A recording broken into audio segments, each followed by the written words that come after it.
Midges are one of the go-to flies for winter fishing, but how do you know which one to use on any given day?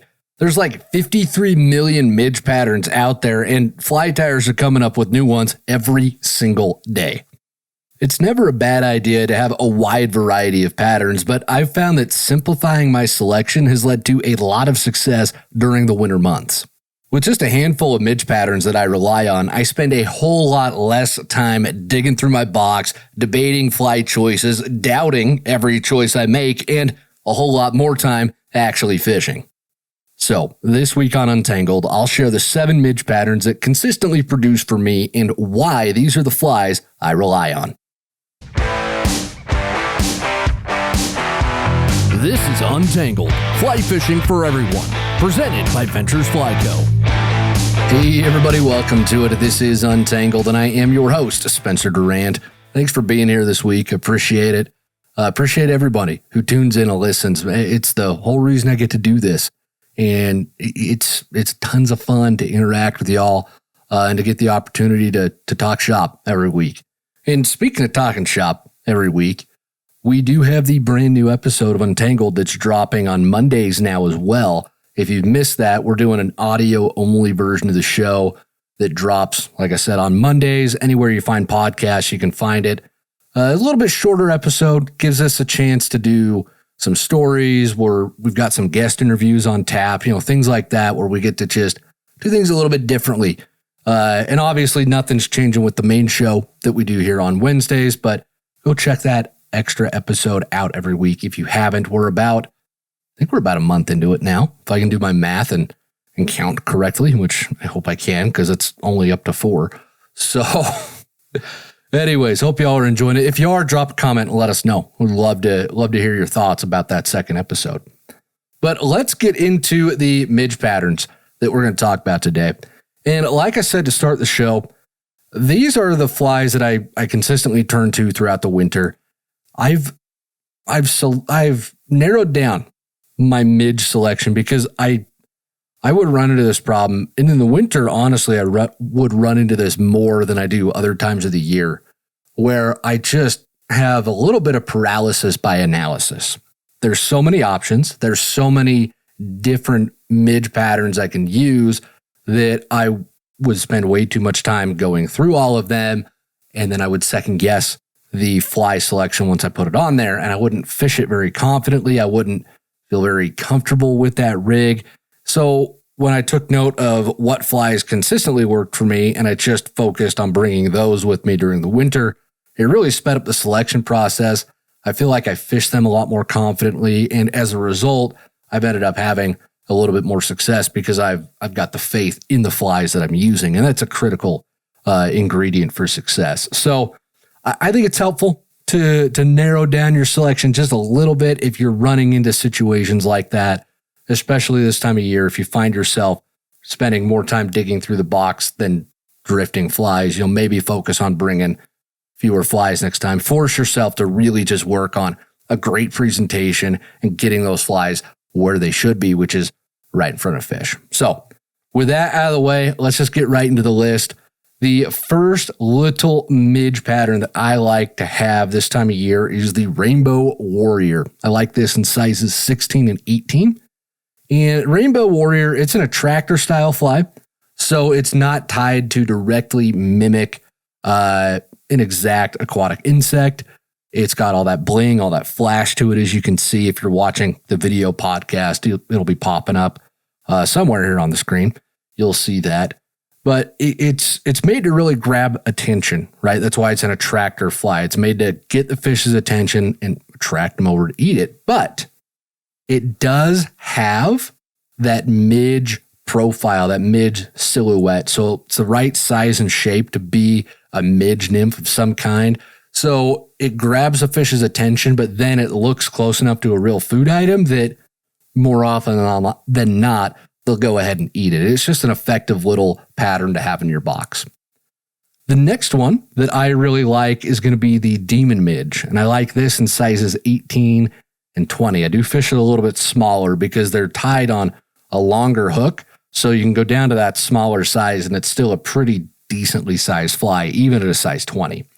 But the demon midge, what it does is it imitates a midge larva. And I'll get to the midge life cycle here in just a sec. But the demon midge imitates that midge larva.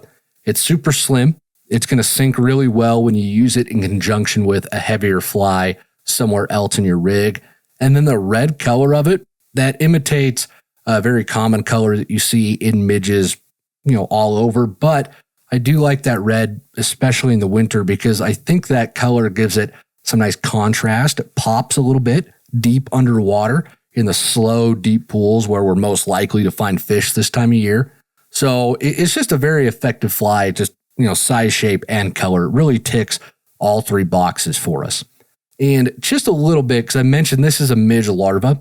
So let's look at that midge life cycle for just a second. Midges have 4 life stages, 5-ish technically. We'll get into those. They've got an extra life stage that a lot of our other aquatic insects don't have. So they'll hatch from their egg, and when they hatch from the egg, they're what's called the larva. So they're freshly out into the world.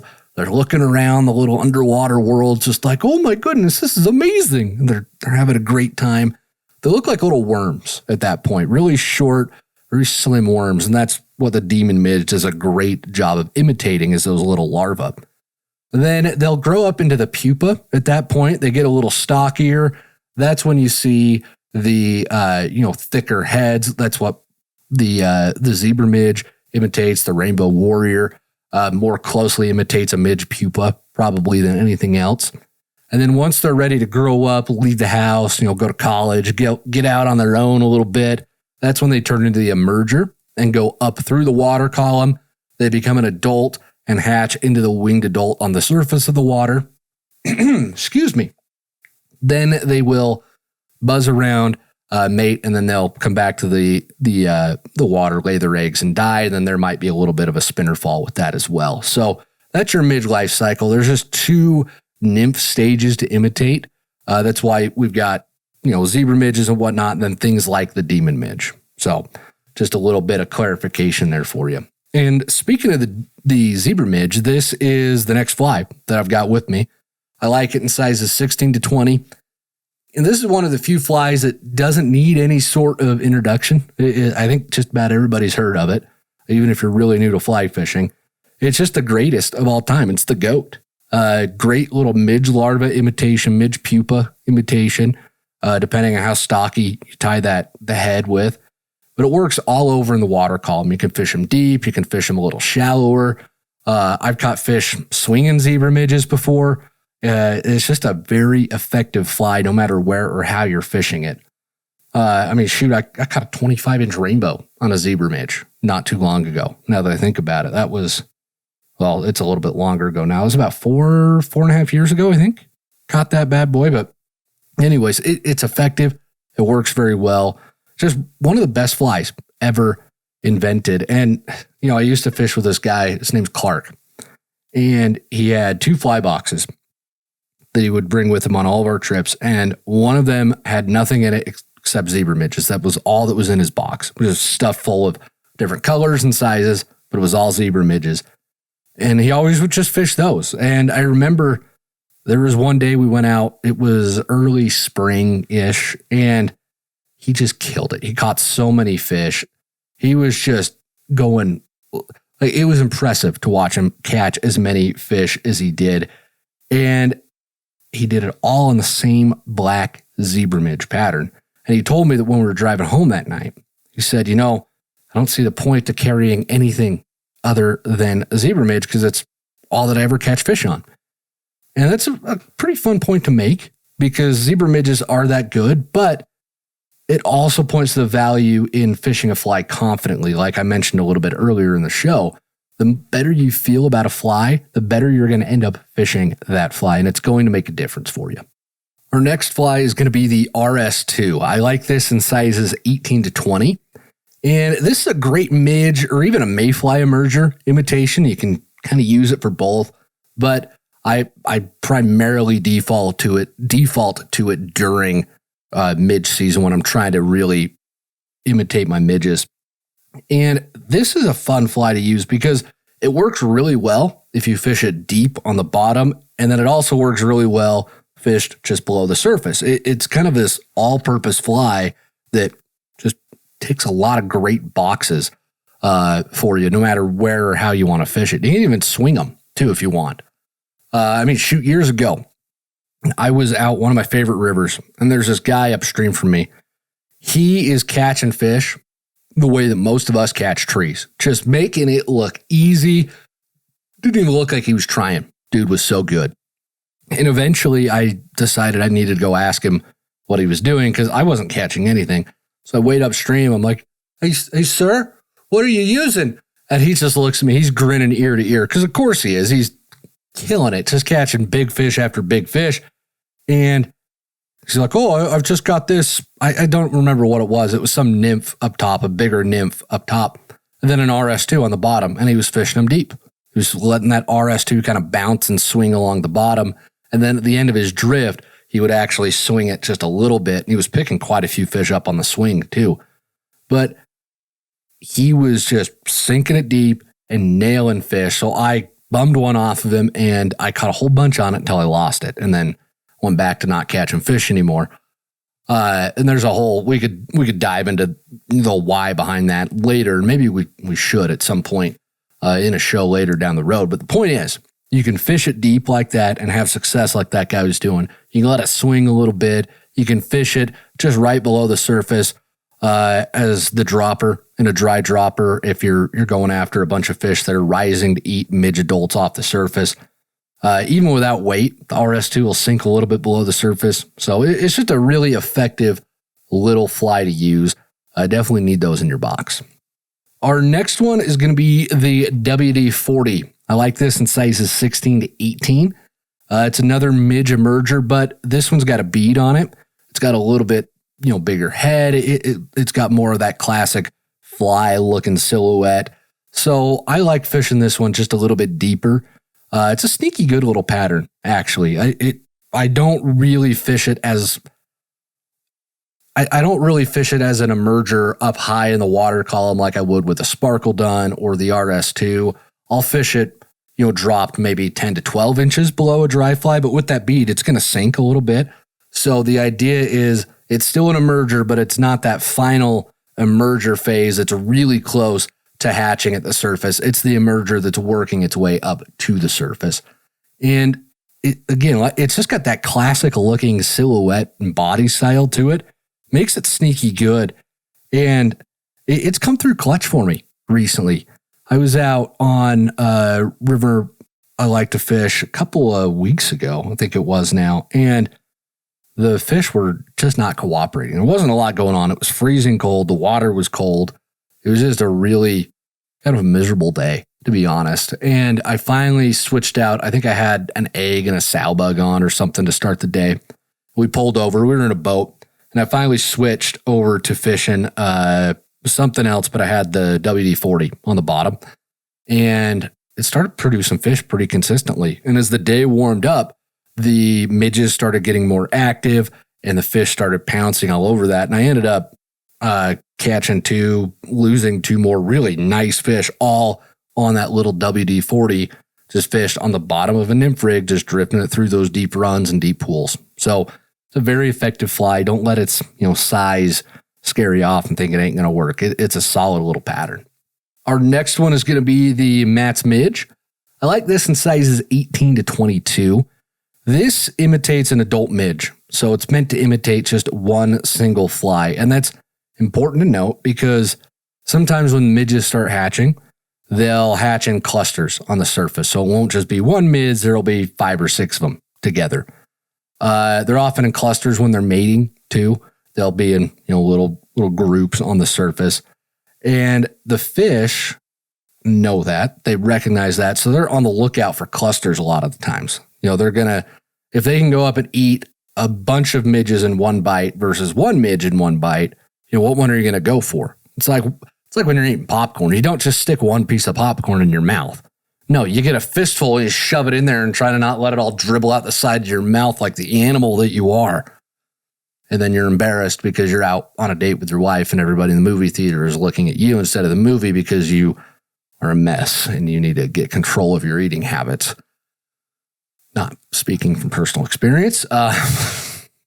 Anyways, it just imitates the single adult. So if you see fish rising and you can tell that they're picking off just the adults, or if the midges are a little bit bigger and they're only rising to eat the larger midges, then the Matt's midge can really come in clutch. It's just a good one to depend on when they're picking off those individual adults. And then rounding it out is going to be the Griffith gnat. I like this in a size 18 to 24. It's another adult midge imitation, but it imitates a lot of the clusters instead of the single adult. Even in small sizes, it might be a single adult at that point, but it's very effective for being a cluster. They're great to use when the fish are just going to town on midges in the eddies, when it's just this buffet line and the fish just can't stop rising and eating them. It's a great time to chuck a Griffith gnat. If you tie your own, a little pro tip for you. Before you wrap the peacock herl body on this fly, what I like to do is lay down a layer of head cement or super glue, whatever you use to finish your flies. Lay that down and then wrap the peacock herl through that, because that'll cure and really lock that herl into the body so that it doesn't fall apart and deteriorate after 2 or 3 fish. That's the only downside to peacock herl. It's a great material. It'll look super buggy, but it's very brittle and tends to wear out pretty quickly after use. So that's something I've started doing that's really helped my flies last longer. And if you don't tie, we actually do have all of these fly patterns that I mentioned. They're in all the different fly collections on our website. So I'll throw a link to those in the show notes for y'all. There'll be a QR code here on the screen if you're watching the video podcast as well. You want to go check out those flies, stock up, get ready. We still have a lot of midging in front of us with as much winter is still left on tap. So definitely load up the boxes if you need to on those. And before we move on to the Q&A portion of the show, I just want to reiterate, midges are really important in winter because except for a few rare circumstances, they make up the most part of a trout's diet this time of year. Some rivers might get some stoneflies in the winter. Some rivers might get really early mayfly hatches in the winter, but most rivers aren't seeing a whole lot of aquatic insect activity during the winter, except for midges. Okay. Scuds, sow bugs, worms, all those non-bug food items that are present year round. Those are also an important part of the diet in the wintertime too. Really become, one of the staples that you should be fishing with, but midges serve as kind of the backbone of that diet. They're there all year long, but in the winter, they become even more important because they're the only thing that's really active and cruising around down in the water. And it's important. I bring this up just because you got to remember that trout are pretty simple critters. They're not, for as smart as they feel sometimes when we're chasing them with $1,000 rod and $1,000 waders and $500 boots and all the other accoutrements, and they outsmart you. Yeah, it feels like they're the smartest thing on the planet, but they're pretty simple as well. They're going to follow the food. So during the spring, the summer, early fall, that means they're going to be in the faster, shallower water because your caddisflies, your mayflies, your stoneflies live in that faster, shallower water. They want a lot of that oxygen, and fish want to be close to the food. So they are going to follow that food to the shallower, quicker water. But once winter rolls around, all those bugs stop doing much of anything, and the main food source that's still active, which are midges, tend to be most active in slower water. So the fish follow those flies. So there's actually like this double whammy. We talk about fish being in the slow, deep water in the winter. They're there because A, they're following the food, but they're also there because they don't want to spend the energy to stay in the riffle. They want a bit more security and safety than in the riffles and faster runs. They get all of that in the pools. They don't have to worry about their safety as much. And then, of course, all the food's there as well. So they're just kind of hanging out in these pools till the buffet turns on again come spring. So it's just another way to conceptualize and to realize that there's a lot of things driving the fish to where they hang out during the winter, and it's good to know all of those reasons. Now, the last thing I'll leave you with Do not overlook afternoon midge hatches during the winter. They can be some incredible dry fly fishing, and they'll give you a great opportunity to practice with small flies, long leaders, getting delicate presentations, really refining some of the more difficult parts of the dry fly game. Give you an example. A few years ago, back when I lived in Utah, it was a February day, I think, and I was out just having a great time.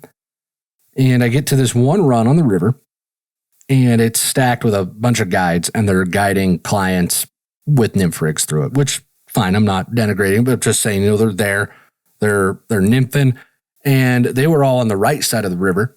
And then on the left side, up against the bank, there's a whole bunch of fish rising. And there was enough room where I felt like I could stay well downstream of some of those clients. I could cast upstream on the left side. I wouldn't be in their way at all. I wouldn't be putting my fly line near their stuff. It was a big enough spot where we had the space to do that. So I just kind of did that all day. I just worked up that left bank. I picked off all those rising fish, and it was a pretty good day. I was fishing it fairly well. And I overheard one of the guys, one of the clients, look at his guides and say, "Hey, can we use what he's using? Because he's catching fish." And they weren't, because there was a big midge hatch going on, and they were all just nymphing it, which is not a bad thing to do during the midge hatches. But sometimes when those hatches get big and going enough, they really do just tend to look up and focus on that. So you can have some great opportunities to fish dries during winter. Don't pass them up. And you might just discover how much fun winter midges can be. So, appreciate y'all, listening through to this part of the show, but now we are going to move on, to the Q&A portion of this week's show. Every week here at Untangled, we spend half the show directly answering questions from listeners and viewers just like yourself. So if you've got a fly fishing question that you would like answered, you can go ahead and send those in to us. There's a link down in these show notes or right here on the screen if you're watching the video podcast. Jordan from Colorado has got her first question, writes in and says, "Hey, Spencer, thanks for the podcast. I've learned so much, but there's one thing I haven't heard yet unless I've missed it on one of your earlier episodes. When you are nymphing with a bobber and you get a strike or a fishy hit and your bobber goes under and you set the hook but do not connect, how do you keep it from getting tangled in the trees or bushes behind you?" Jordan, this is a good question. Thanks for sending it in. Not to be the bearer of bad news, but I don't know if this is something you ever stopped doing.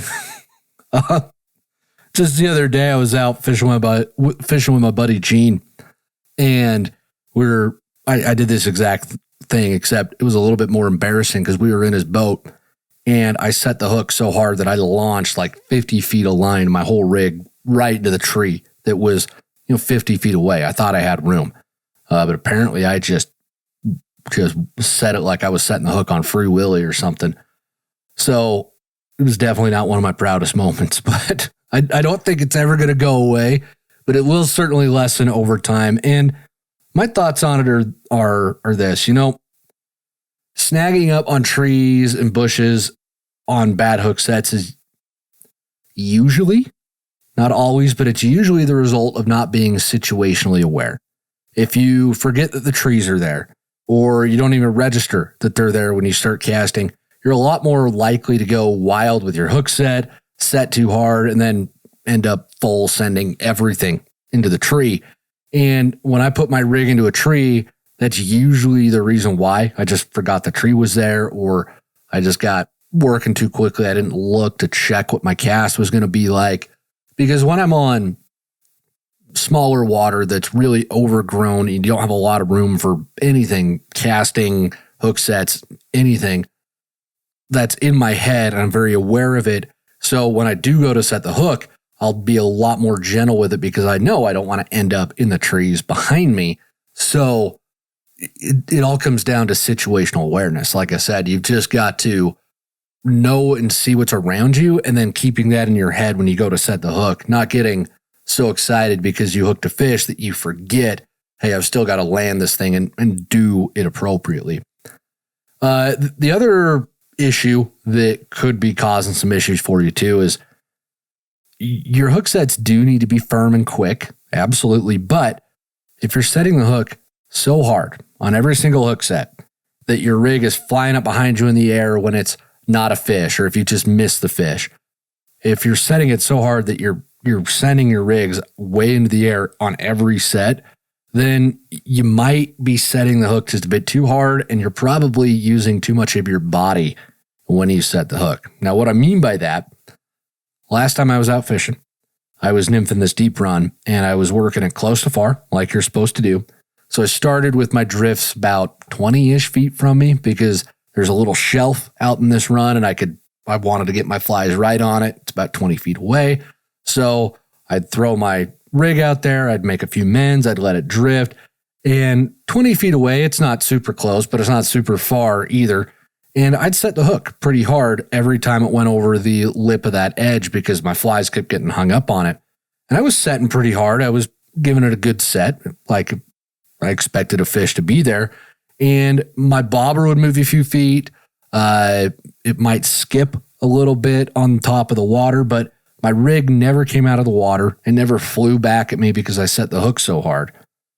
The reason is because even though my hook sets were good and hard, I wasn't moving anything except my arm, and I was just setting with the current. So what I mean is I was setting the hook lifting up, but also angling my rod a little bit downstream, using the weight of the current to help drive that hook point home. It can be an effective way, especially in small water when you don't have a lot of room. You can kind of go downstream with those hook sets sometimes instead of going straight up. It'll help sometimes. So I was doing that.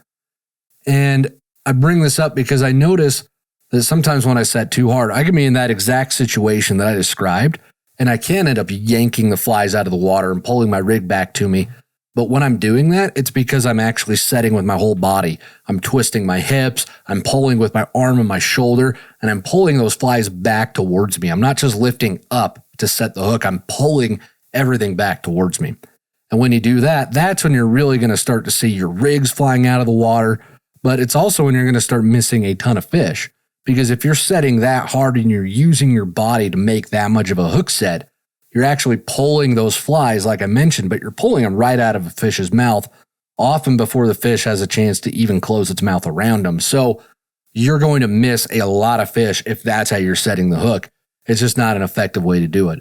That hook set needs to be firm lift, keep the line tight under your rod hand, and drive that hook point home. It doesn't need to be a full body affair. That's when you really start running into some problems. So I would focus, get that firm, quick lift of the rod. Don't move your body at all. And then dial the hook set back just a few notches. Your hook sets don't have to be this crazy. You're not Bill Dance. This isn't the Bassmaster Classic. Okay. They just need to be effective. So stay aware of where you're at, what's around you, and dial that hook set back just a few notches, and I think you'll be in good shape. So thanks for sending the question in. I appreciate it. David from Colorado's got our next question, writes in and says, "Hi, Spencer. I love the show, and I really appreciate you putting it out every week. I'm a beginner fly angler near Salida, Colorado. What would you say is the main skill a new fly fisher should focus on first?" David, great question. Appreciate you, man. Two skills, really, but they go together. Put flies in front of fish and make them look real. That's your job. I'm getting that on a t-shirt, hopefully in 2026. That's going to be one of my goals this year, is to finally get that phrase on a t-shirt. But it really is that simple. Put flies in front of fish and make them look real. So to do that, there's some key skills that you need to have. You've got to know how to cast, because that is key to getting your flies where they need to be. Now, do you have to be a perfect caster? No, not at all. I'm not a perfect caster, but I understand the rhythm and timing of a fly cast. I know what it should feel like. Even if I don't execute it properly, I know what a good one feels like. So, I can cast fairly well. I feel confident in my casting, but I'm not an award-winning caster. I'm not. The fly fishing instructors would have a field day probably critiquing everything that I'm doing, but I do know how to get my flies where they need to be and get them there accurately. For a beginner, if you can get your flies where they need to be out to about 40, 45 feet, you're going to be in business, because that's pretty traditional trout fishing distances. Fishing beyond that consistently is not terribly common unless you're always fishing out of a drift boat. But even then, a lot of those drifts aren't that much further. So get the rhythm and casting, or the rhythm and timing of a cast down, and then also learn the roll cast to help with that as well. And we've got a whole bunch of resources on both casting and the roll cast. I'll link both of those in the show notes for anyone who wants to check them out. Just a couple videos that we've put together on both of those. But that's the first part of it, right? Put your flies in front of fish. Okay, now you got to make them look real. And that really is a whole other ball game. So at that point, it really comes down to, I mean, we could sum this all up with our fly fishing crash course, which we put that together. I'm trying to remember now. Was it 24 or 25? I can't even remember. Year and a half ago that we put this together, we thought, how could we boil down making fly fishing so simple that we can explain it all in one video? And what we did is we got it down to 5, I think. 5 key skills. You got to cast.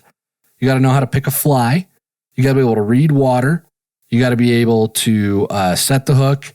And then there was one other one, and I'm forgetting what that other one was. Let me check my, you got to get the presentation and then know how to release the fish as well. So those are your 5 key skills that you need to do. And it really is a lot simpler than it's made out to be.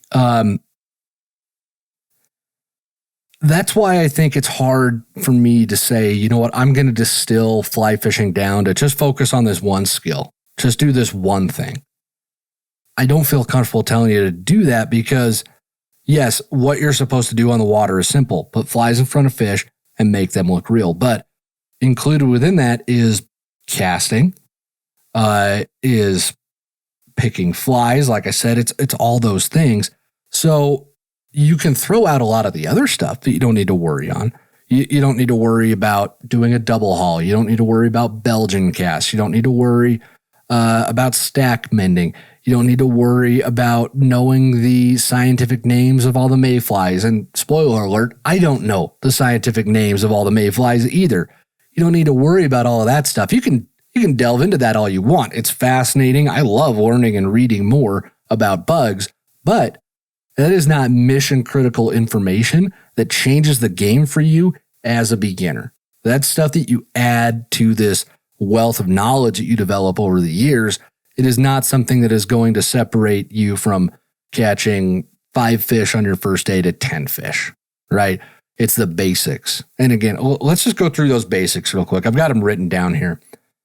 Just the absolute basic skills. First one, like we mentioned, is casting. So make sure, again, don't need an award-winning cast, but can you get your flies out there? Can you get them to where they need to be? And can you do it reasonably consistently? You're new, your cast is going to be a work in progress, and it will be for your entire life, to be honest. But are you good enough at it now? You can get flies generally where they need to be. And then, speaking of flies, do you know how to pick a fly? Do you know how to decide which fly to use? Okay.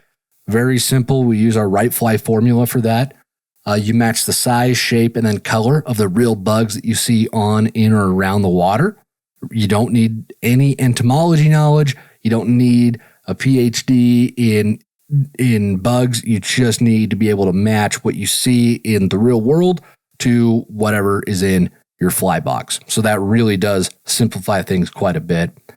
Then you also got to get the fly in the right kind of water. You got to understand that they enjoy being in walking speed water, 1 to 2 feet per second, maybe, or not 1 to 2 to 4 feet per second. Sorry. They enjoy being in water that's just not, they don't want to be in the rapids. They don't want to be in the super fast stuff. And then with the exception of winter, they're not in the super slow stuff all the time. They're going to be where a lot of the food is. So learning to recognize what's a riffle, what's a run, what's a seam, what's a pool, what's a pocket. And then, round it all out with make sure you know what a good drift looks like and what a bad drift looks like. And that boils down to learning about drag and understanding, all of that. But again, this all comes back to the fact that every skill, every every concept we talk about builds on and has a lot of interplay with the other. So that's why I really just don't feel comfortable saying, well, focus on this, because you really do need to look at the big picture. Again, simplify it. Don't focus on all of the stuff. Just focus on the bare minimum: casting, reading water, fly selection, setting the hook, and releasing the fish. If you can do those things, that is what I would focus on. Now, I guess if we had to really boil it all down, I think the non-fishing skill that you could develop as a beginner that's going to help is have some patience to realize that you are undertaking something that can't ever be mastered. And that's not this highbrow, highfalutin, oh, look at me, we're so fancy. We can't, this is the sport of the kings, you know. We're out here just practicing the art of fly fishing, really. We're just trying to, you know, prove how great we are with our pipes and cane rods. No, it's not that when I say, well, it can't be mastered. It is something I don't think you could ever call somebody a master or an expert angler, because no matter how good you get, and there are incredibly talented anglers out there. I've had the fortune to fish with some of them, and watching them fish, it's like what I imagine watching a surgeon operate would be. It's so cool to see, and they're so good at it, so comfortable with it. It just blows your mind. And, you know, I've fished with people like that, but even them, they still have tons to learn. They still make huge leaps and growth and bounds in their own growth. You know, not to put them on, like, not to throw them under the bus. That's not what I'm trying to do with this story. But Lance Egan, I had the chance to fish with him a few times back when I lived in Utah. And I can't remember if it was Lance telling me or somebody else. Lance competes on Fly Fishing Team USA. And they go do these World Fly Fishing Championships. And part of the championship is lake fishing. And I think it was Lance, but I know that was a growing point for a few people on Fly Fishing Team USA was, oh, wow, I'm not nearly as good at lake fishing as I thought, because, you know, they go and they realize there's so much more to learn with lakes and pond fishing versus the river fishing. And then even within river fishing, right, they're still learning and they're still growing. But even those anglers that we hold up as like, yeah, Lance Egan knows what he's talking about. The dude is also very, very clear about, yeah, there's tons for me to learn too. So that's why I say you're never going to master it. It's something you're going to continue to learn about, continue to improve on, and continue to grow for your whole life. So have the patience with yourself when you start out to realize that, and to realize that this is going to be a process. But if you can have that patience and you're willing to stick it out, you're going to end up having more fun, more enjoyment, more fulfillment from fly fishing than just about anything else in life. It is that great. You know, I put it right up there. You know, it God, family, 1A and 1B, right? Provide for them, and then fly fishing right there, just in terms of what I get out of it and how it enriches my life. So have that patience. Don't expect perfection. That would be the main thing. And then focus on the simple stuff. Hope that helps. Appreciate the question. Thank you. Zach from Utah has our next question, writes in and says, how do you know if fish even exist in a river/small stream? I've tried using apps or stalking maps to look and see if people have caught anything, but I always seem to second guess myself whenever I come by a small stream when I'm hiking up or camping, looking for a place to fish. Good question, Zach. I don't know how many times I've asked myself the same thing. Is that little stream of fish in it? I don't know. It's a very common question to have, right? Good rule of thumb that I've decided to use is that, yeah, it does have fish in it unless you're proven otherwise. I also would not rely on apps to give you legitimate data to form an opinion on. I just wouldn't do it, because when I was going to school, I went to college in southern Utah for a little bit before I dropped out. My first attempt at college did not stick. But I was going to college down there, and my friend Bridger and I, we downloaded one of those fishing apps that's supposed to tell you all the amazing places to go fish near you. So we thought, well, shoot, why wouldn't we download this app? So we get it, and someone had gone on the app and recorded a whole bunch of catches at Black Knolls Reservoir, which was supposedly just a few miles north of town. So I grew up in Utah. I knew the area pretty well. Bridger had been living there for, I think, a year before I had. He knew the area very well. Neither of us had heard of that reservoir, but the map that was inside of this app had like a pin at Black Knolls Reservoir. So well, we're going to go find it. So we hopped my Camaro. We took off, following the map in that app. The road turns into a 2-track dirt road in the desert in my Camaro, which was not a smart idea.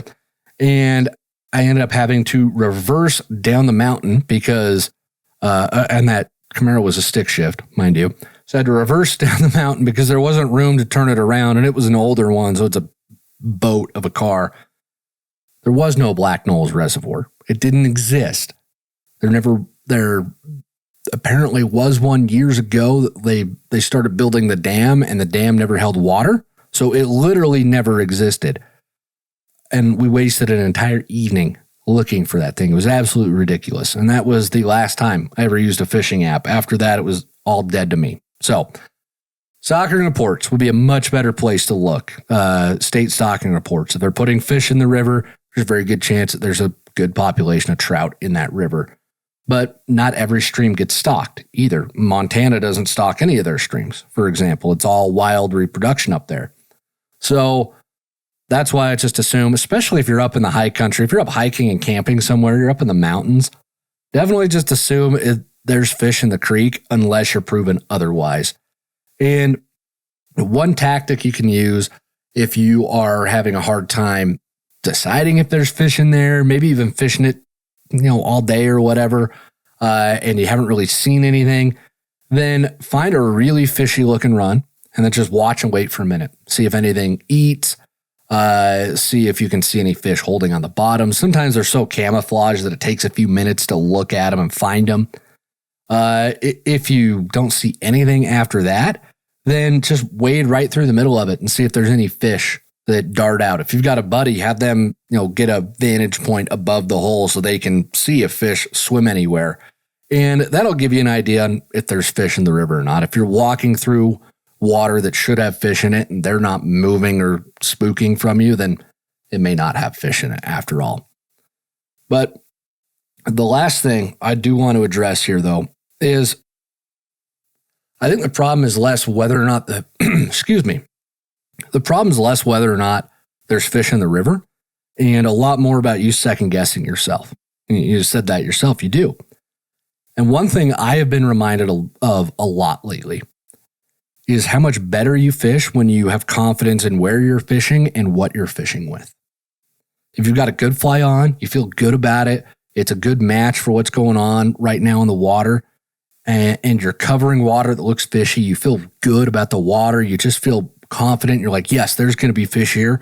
You are going to fish that infinitely better than if you go into it very tentatively, where you're like, I don't know, there might be fish here, there might not be. 2 examples come to mind immediately. A couple weeks ago, Alex and I, we were out floating a river, and we got to one really slow, deep stretch where I've never caught a fish before. And I had my nymphs out there. We were rowing the drift, but I wasn't really paying attention to it. I was just kind of whatever, because I've never caught fish there before. I didn't expect a fish to be there. So I was very tentative. I was kind of half-heartedly fishing it. Well, I was looking downstream. I don't even know what I was looking at, but I just feel my rod start twitching. I look down and my indicator is shot upstream because there's a big old trout that hooked into it. And I was so late on the hook set that I lost the fish. But, that's just proof right there. I was fishing tentative. I was distracted. I wasn't paying attention. Lost fish.